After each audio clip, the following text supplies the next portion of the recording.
reka dutangire gutya. Nibyo rwose ngukunda amahoro atangiza intambara cyangwa se ashora intambara kugira ngo abashe kuba yagera ku mahoro. Sinzi niba ari byo bigiye kuba byakurikiraho hano ku butaka bw'uburasirazuba bwa Repubulika Iharanira Demokarasi ya Kongo, ahubwo nakubwira ko ibyo byatangiye. Gusa abahanga bavuga ko iyi ari intambara gashoza ntambara, ishobora kuba gashoza ntambara y'intambara itegura amahoro. Biragusaba mu by'ukuri ko uza koroshya ubwonko kugira ngo ubyumve, ariko nanone nta nubwo bigoye ko kugeza kuri ubu ngubu Leta Zunze Ubumwe za Amerika bamaze gutangaza ko abagize itsinda ry'umutwe wa M23 ubarizwa mu ihuriro ry'uruzi rwa Kongo batagomba kuva gusa mu mujyi wa Bukavu, ahubwo bagomba gusubira inyuma kilometero 75 zose. Mu by'ukuri bakaba basubira inyuma ho umujyi wa Uvira. Ibi n'ubundi birabasatiriza kuba basubira mu bice baturutsemo nyuma y'uko imirwano ibaye kuva ku itariki zigera kuri 2 kugeza na n'uyu munsi magingo aya imirwano ikaba icyumvikana muri Kivu y'Amajyepfo. Birateza ingorane zikomeye cyane, ndetse mu by'ukuri sinzi uko inyeshyamba zo mutwe wa 23 ziza kubyakira, ariko nanone biragoye ko abagize uyu mutwe baza gusuzugura cyangwa se kurenga ku byo Leta Zunze Ubumwe za Amerika barabamaze gutangaza. Hashize rero iminsi mikeya umutwe wa 23 uvuze ko ushaka kuva mu bice ugenzura, ariko by'umwihariko mu mujyi wa Uvira. Byavuzweho kenshi ku uyu mutwe wa 23 utigeze uva muri iki gice, ahubwo icyo washakaga gukora cyangwa se kugeraho kwari guhagarika igitutu Leta Zunze Ubumwe za Amerika zari zikomeje kugenda zishyira kuri uyu mutwe, ndetse nawe uvuga ko bawushyigikira. Ariko kugeza uyu munsi mu nama yahuje Leta Zunze Ubumwe za Amerika ndetse yanitabiriwe nyine n'ibindi bihugu bigiye bitandukanye, by'umwihariko yariteranye mu muryango w'abibumbye. Leta Zunze Ubumwe za Amerika zikaba zasabye uyu muryango w'abibumbye ko ugomba guhita byihuse ubwira inyeshyamba z'umutwe wa 23 ko bagomba guhita basubira inyuma muri kilometero zigera kuri 75. Bivuze ngo izi nyeshyamba za 23 zigiye kuba zasubira inyuma zongere zigaruka hano hafi na za Katogota, ahatangiriye imirwano yongeye gusubukurwa muri uku kwezi rwose kwa 12 cyangwa se ukwezi k'Ukuboza. Hari abavuga ko izi nyeshyamba za 23, ubwo kandi ndavuga no kuri Patrick Muyaya yarabitangaje, umuvugizi wa guverinoma ya Repubulika Iharanira Demokarasi ya Kongo, akaba na minisitiri w'itumanaho n'itangazamakuru, we yamaze no kubitangaza. Aravuga ati izi nyeshyamba z'umutwe wa 23 ntabwo zigomba kuva gusa muri Uvira, ahubwo imijyi irimo Goma ndetse na Bukavu, ibyo bice byose bagomba kuba babivamo bagasubira inyuma. Ikibazo cyo kwibaza ni ese izi nyeshyamba za 23 ziraza gukurikiza ibyasabwe n'uruhande rwa Leta Zunze Ubumwe za Amerika, cyangwa se haraza kubaho uko mu by'ukuri biza gusiga ahubwo n'ikindi kibazo gikomeye cyane cy'uko ibi nabyo bitaza kubahirizwa, ugasanga mu by'ukuri yatangiye indi shusho ikomeye cyane, cyangwa se hongeye kugaragara ikindi kibazo cyane ku bijyanye n'iki kibazo cyo mu burasirazuba bwa Repubulika Iharanira Demokarasi ya Kongo. Leta Zunze Ubumwe za Amerika zo bamaze gusinya ko mu by'ukuri bamaze gusinya ku mushinga w'amahoro, aho Perezida Donald Trump avuga ko yageze ku byasabwaga kugira ngo noneho habe hasigaye umwanzuro wa nyuma wo gutanga icyizere ndetse cyo kugera ku ntsinzi kuri kibazo cyo mu burasirazuba bwa Repubulika Iharanira Demokarasi ya Kongo. Natangiye mvuga nti ushaka amahoro ategura intambara. Ese noneho niki Leta Zunze Ubumwe za Amerika zaba ziri gutegura cyangwa se baba bagamije kuri iyi ngingo? Ni ugutegura amahoro cyangwa se noneho ahubwo ibintu bigiye kuba byarushaho gukara cyangwa se kuba byakomera? Hari inkuru mbonye irimo iragenda itrendinga cyangwa se ikwirakwira hirya no hino, ngira ngo nayo nyikubwire ku mbuga zigiye zitandukanye z'abakurikiranira hafi bino bibazo byo mu karere ka Afurika y'ibiyaga bigari. Ariko hari n'abavugaga bati intumwa za Leta Zunze Ubumwe za Amerika zaba zageze muri Repubulika Iharanira Demokarasi ya Kongo. Ariko kandi reka nkubwire ahubwo ko Perezida wa Amerika Donald Trump mu by'ukuri bivugwa ko yahagaritse icyo bita diversity visa Rotel, izwi cyane mu Rwanda nka Rotel ya Green Card, nyuma y'iraswa rya Brown University ndetse na MIT. Ibi bihagarika visa 300 kugeza kuri 400 z'abimukira abanyarwanda zitangwa buri mwaka binyuze muri gahunda mu by'ukuri muri porogaramu harimo n'imiryango. Bikavuga ko rero ngo ibi byahagaritswe, sinzi niba kugeza kuri ubu ngubu aya makuru yaba ari impamo. Abo bita The Chronicles bakaba mu by'ukuri bavuze ku bijyanye n'iyi nkuru, bavuga ko u Rwanda nyine rwaba ruhagarikiwe ibijyanye na green card lottery cyangwa se ibizwi nka green card mu Rwanda, aho abagera kuri 300 barimo hakubiyemo n'imiryango barimo kabakerekeza muri Leta Zunze Ubumwe za Amerika. Aya mahirwe rero ngo ashobora kuba yahagaritswe. The Chronicles akaba aribo batangaje aya makuru, ndetse byongera none kugaruka ku bandi bagiye batandukanye bakomeje kugenda babivuga. Gusa mu by'ukuri biravugwa ko iki kijyanye no guhagarika izi green card bishobora kuba bitakozwe gusa ku Rwanda, hari n'ibindi bihugu byaba byagezeho, ariko aya makuru ntago arahamywa cyangwa se ntago aremezwa neza niba koko ari impamo cyangwa se niba ari u Rwanda gusa. Ariko ibi byo ndabona ari inkuru imaze gusakara hirya no hino, ngira ngo mu by'ukuri nibizwi nka tombora cyangwa se diversity visa izwi cyane nka tombora, ubwo ni green card. Iki cyemezo rero kikaba mu by'ukuri gishobora gutuma abagera hafi kuri 400, hagati ya 300 na 400 bava bakerekeza muri Leta Zunze Ubumwe buri mwaka bavuye mu Rwanda, bashobora kuba mu by'ukuri bahagarikirwa. Ngira ngo turebe neza koko niba ibi ari byo, turebe kuri mu by'ukuri Minisiteri ishinzwe abinjira n'abasohoka muri Leta Zunze Ubumwe za Amerika, turebe ko aya makuru baba yatangaje kuri bimwe mu bitangazamakuru, ndetse mu by'ukuri na zimwe mu mbuga z'abayobozi bigiye batandukanye ntabwo byigeze bigaragaraho. Ariko iki kintu nagiye nkibona kuri bimwe mu bitangazamakuru hano mu karere ka Afurika y'ibiyaga bigari, ndetse na bimwe mu bitangazamakuru byo muri Afurika. Gusa icyo nza gukora, turaza kuya 50 kuri 50 byo kuba ari byo, ndetse na 50 byo kuba atari byo, kugira ngo dukomeze mu by'ukuri dukurikirane cyangwa se dufate umwanya turebe koko niba mu by'ukuri ayo makuru aza kuba ari impamo cyangwa se atari impamo. Gusa nanone hari icyo mu by'ukuri Leta Zunze Ubumwe za Amerika zavuze Donald Trump yongeye gutangaza, aho mu by'ukuri uyu avuga ko atazigera yihanganira habe na busa mu by'ukuri abashaka kwangiza Amerika kurusha nuko yabikoze mbere. Ati kandi turari kugira ngo tubabwire ko Leta Zunze Ubumwe za Amerika zifite mu by'ukuri igisubizo kandi zibijeje ko mu by'ukuri zizakumira ubwicanyi n'iterabwoba ari inshingano zacu. Namwe mu magambo rero Perezida Donald Trump yakomeje kugenda avuga. Murabizi ko uyu mugabo Donald Trump mu by'ukuri ni umugabo nawe udakunda kuripfana, cyangwa se uzwiho kuba mu by'ukuri atajya arya indimi rwose. Mu by'ukuri Donald Trump akaba yavuze ko Abanyamerika bagomba kwicara bagatuza kandi bakumva ko batekanye, bityo rero asaba ko mu by'ukuri habaho kutagira ikibazo. Abenshi rero bakaba bagiye bavuga bati Leta Zunze Ubumwe za Amerika birekwiye ko arizo zigira mu by'ukuri uruhare mu gukurikirana ishyirwa mu bikorwa ry'amasezerano yabo nta gihindutse.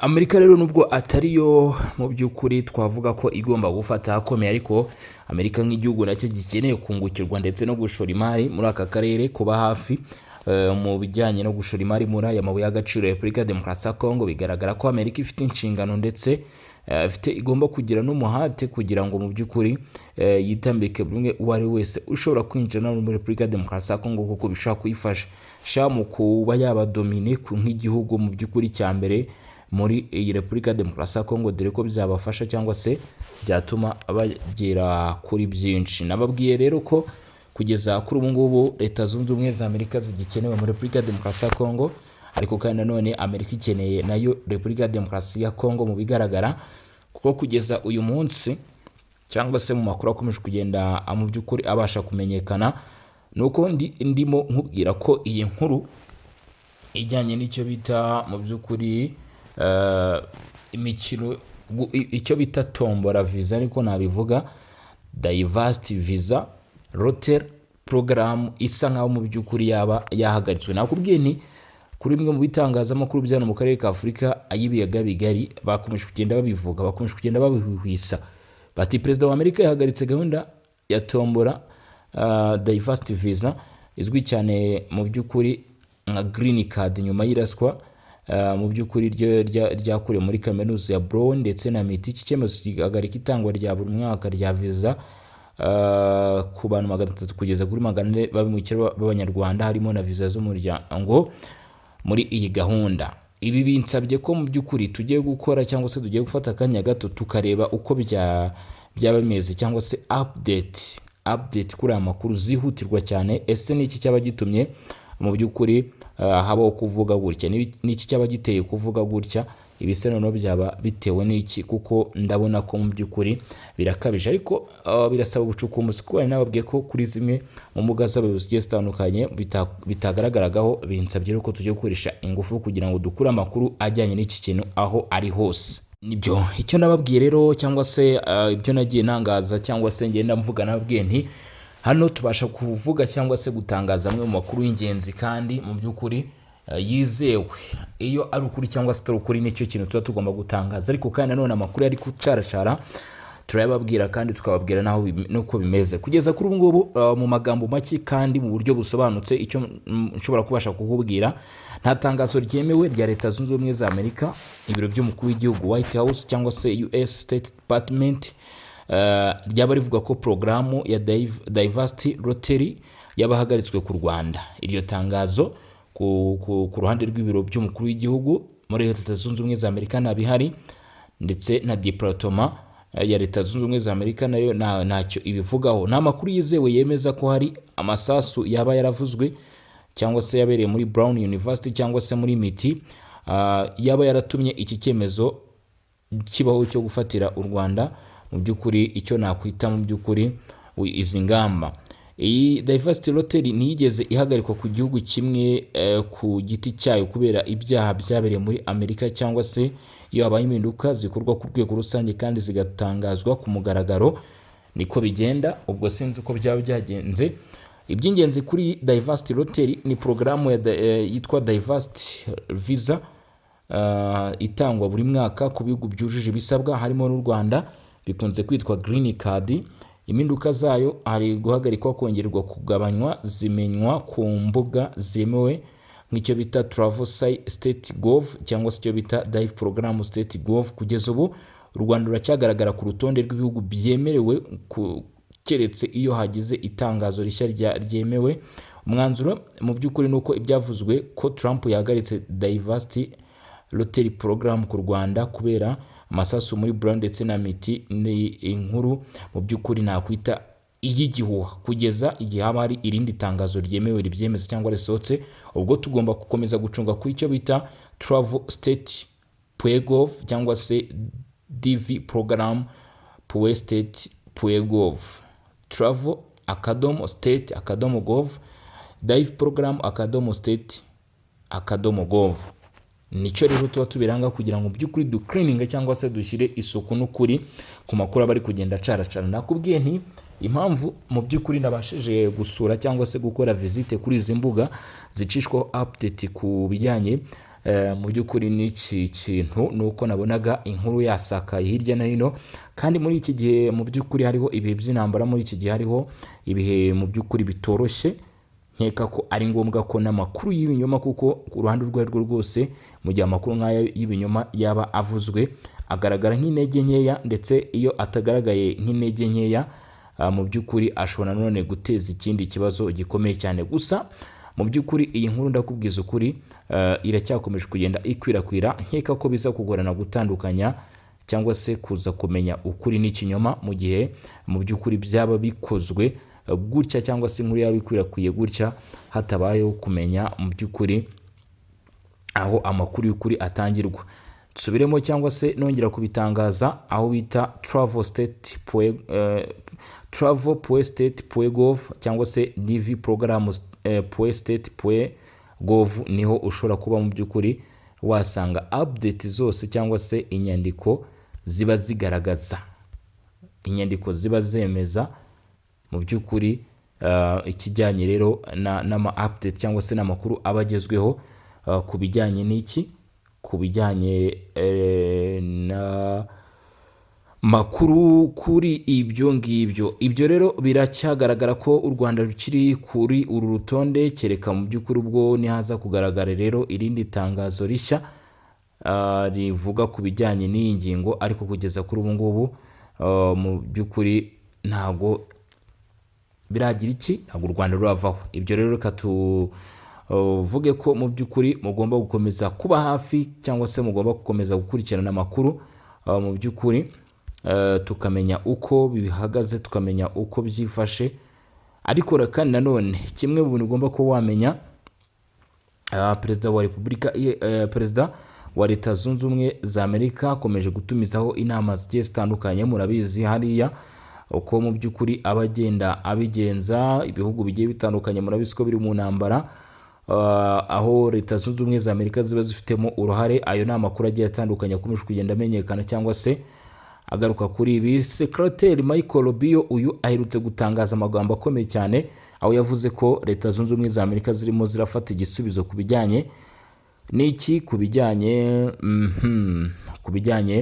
n'iyi ntambara yo mu burasirazuba bwa Congo, ndetse n'ibibazo by'umutwe wa 23 wakomeje kuguma mu bice mu by'ukuri bagiye bagira iki, bagiye bafata. Ari nayo mpamvu leta zunze ubumwe za Amerika zahisemo umwanzuro w'uko uyu mutwe wa 23 utagomba kuva Uvira gusa.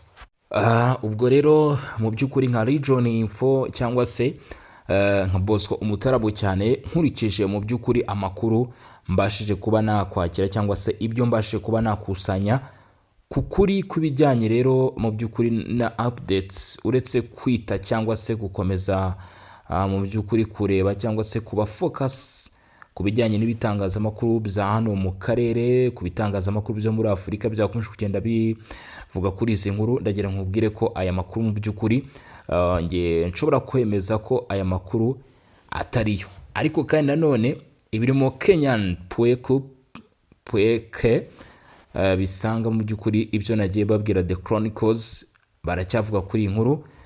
Mu by'ukuri baracyavuga kuri iyi nkuru, bati perezida wa leta zunze ubumwe za Amerika, iyi ni Kenyans, bati perezida wa leta zunze ubumwe za Amerika Donald Trump yatangaje ko gahunda ya tombora ya Green Card ihagaritswe byihutirwa nyuma y'impanuka y'amasasu yabereye muri kaminuza ya Brown. Minisitiri w'umutekano w'imbere mu gihugu ngo bita Christina Womi ku wa kane tariki 18 Ukuboza ngo yabatangaje ko Trump yategetse urwego rushinzwe ubwenegihugu n'abinjira muri Amerika guhagarika iyi gahunda ihagaze. Iri hagarikwa rikaba rikurikira impanuka y'amasasu yabereye muri iraswa y'amasasu ryumvikanye muri kaminuza ya Brown, aho umuntu mu by'ukuri ngo yaje kurasa mu cyumba cy'ishuri bigahitana abanyeshuri babiri bo muri iyi kaminuza. Nkuko bivugwa na guverinoma ya Amerika, ukekwa kurasa ngo bivuga ko yinjiye muri Amerika binyuze muri gahunda ya tombora cyangwa se Diversity Visa Lottery mu 2017, maze ahabwa ikarita y'icyatsi cyangwa se Green Card. Yagize ati ku mabwiriza ya Perezida Trump ndahita ntegeka USCIS guhagarika gahunda ya Dive 1 kugira ngo hatazagira abanyamerika bangizwa n'iyi gahunda mbi. Umuyobozi ushinzwe umutekano w'imbere mu gihugu akaba yatangaje ko Perezida Trump amaze igihe kinini arwanya tombora cyangwa se cyitwa Diversity Visa Card, avuga ko gahunda nk'izo zinyuranyije na politiki y'abinjira n'abasohoka. 2017 rero ngo uyu wabagize uruhare muri bikorwa nibwo mu by'ukuri yaba yagize iki. Hagati aho ukekwa ngo kuba ari yarashe kaba ari umunyaportugal wishe abanyeshuri babiri bo mu cyiciro cya mbere cya kaminuza. Ibi bikaba byarabaye ku itariki 13 Ukuboza, ndetse yarashe mwarimu wa kaminuza mu gikorwa mu gihe hakomeretse ndetse n'abandi 9, ariko nyuma ngo yaje gusangwa yapfuye mu buryo abashakashatsi bavuga ko byaba byaratewe n'uko yirashe.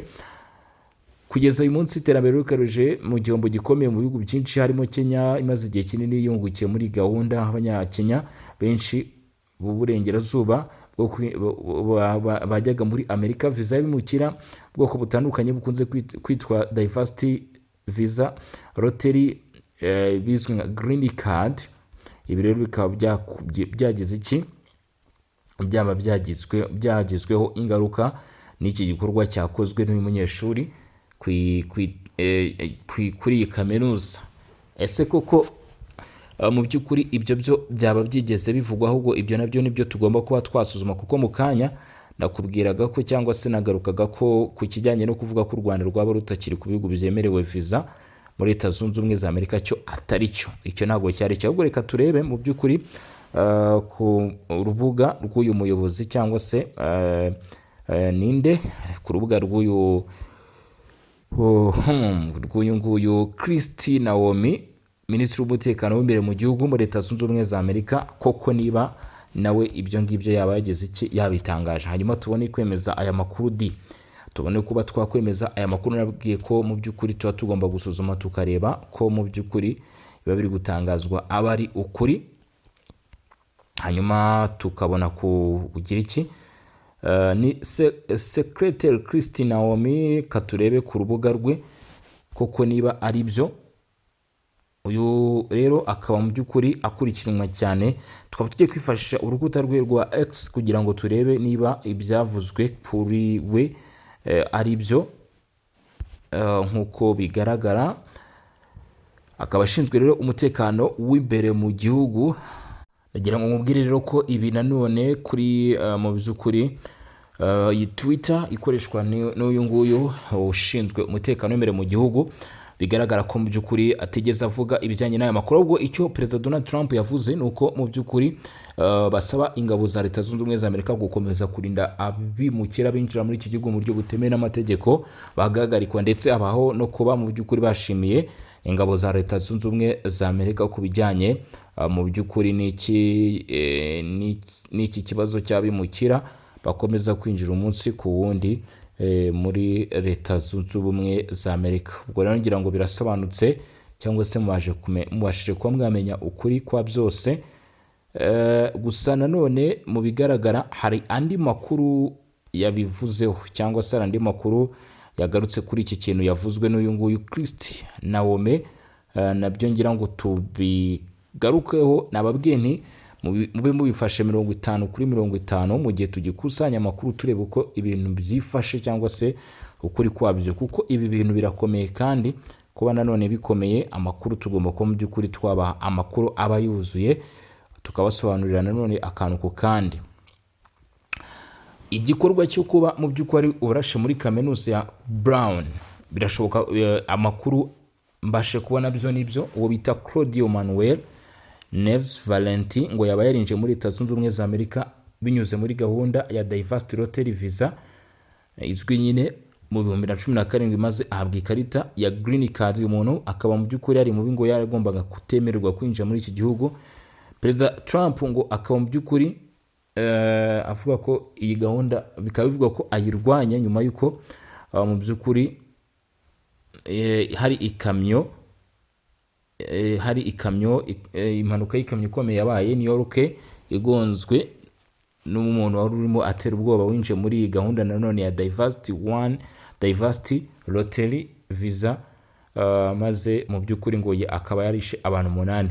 Kubw'amabwiriza rero ya Perezida wa Leta Zunze Ubumwe za Amerika Donald Trump ndetse na UCCS guhagarika iyi gahunda ya Diversity Visa Lottery kugira ngo hatazigera abandi banyamerika bongera gukomereka, ngo bikaba mu by'ukuri bishobora kuba biri ku murongo w'ibyigwa. Gusa icyo navuga cyangwa se icyo nasobanura, iki kiramutse kibayeho bishoboka ko bizaba ari common, ariko ubwo byagera no ku Rwanda mu bigaragara. Gusa kuri inshuro cyangwa se kugeza kuri uyu munota ntabwo bigaragara ko Leta Zunze Ubumwe za Amerika zaba zatangaje ko ibyo nibiba biza kuba ku bihugu bimwe, kandi mu byo twagiye tubona cyangwa se amakuru twagiye tubasha gukurikirana nuko iyo ibi bibayeho biba ku bihugu byose. Mu by'ukuri bishobora cyangwa se bishoboka ko biba ku bihugu byose, usibye kuba byaba umwihariko w'igihugu kimwe nk'uko byakomeje kugenda bigaragara. Ariko nanone icyo mbashije kuba namenya cyangwa se icyo nkuyemo, Leta Zunze Ubumwe za Amerika mu by'ukuri na Marco Rubio Secretary akaba mu by'ukuri nawe abigarukaho avuga ku kijyanye na visa, byatangiye kutavugwaho rumwe, bishobora kuba byagira ingaruka zikomeye cyane ku bijyanye n'iyi gahunda ya Green Card. Ku ruhande rw'u Rwanda bagera kuri 300 na 400 bajyaga bagenda muri Amerika buri mwaka, ubwo byaba bihagaze. Ariko ntago mu by'ukuri navuga ko biriyemezwa neza 100% kugeza kuri ubu ngubu. Na n'uyu munsi Michael Hartez aracyaburana kugira ngo habeho ko Leta Zunze Ubumwe za Amerika ihabwa ijambo ndetse n'ibibazo byayo bikumvikana muri uyu muryango w'abibumbye. Ibyo nabyo mu by'ukuri biracyakomeje kugenda bimenyekana n'andi makuru agiye atandukanye tuba twakomeje kugenda tugarukaho kugeza izi saa cyangwa se kugeza magingo aya ngaya. Nizere ko rero ubashe gukurikirana ndetse no gusobanukirwa akantu ko kandi uko ibintu byifashe kugeza kuri uyu munota, ubwo ntuze gucikwa n'amakuru ari imbere cyangwa se amakuru mu masaha ari imbere. Tuza kuba tureba n'andi makuru agezweho cyane ndetse n'ibindi biraba bikomeje kugenda bitangazwa cyangwa se bivugwa. Ubwo rero ku bantu mwese mwari budukurikiranye, ku bantu mwese mwari muri kumwe natwe kuri iyi tariki ya 20 ukwezi kwa 12 cyangwa se ukwezi k'Ukuboza umwaka wa 2025, mbaye mbashimiye kandi mbifurije kugubwa neza ku bari badukurikiye muri mu gihugu cy'u Burundi, abari badukurikiye muri mu Rwanda ndetse n'ahandi mu bice bigiye bitandukanye. Mwese abari muri Repubulika ya Demokarasi ya Kongo ndabashimiye kandi mbifurije kugubwa neza. Ubwo mukomeze mu by'ukuri kubana natwe, turaza gusubira mu masaha ari imbere ubwo tuza kuba tureba n'ibindi baba bagezweho. Ari nayo mpamvu ngusaba ko uza gukanda subscribe cyangwa se zabone ku buryo bitaza kukuvuna cyangwa se kukugora ujya gushaka ibiganiro n'amakuru byacu tukugezaho. Ubwo ndavuga ku bataramara kuba babikora. Reka rero mbashimire, babwire ni mwakoze cyane kudukurikirana kugeza izi saha. Ciao ciao, hasta la vista.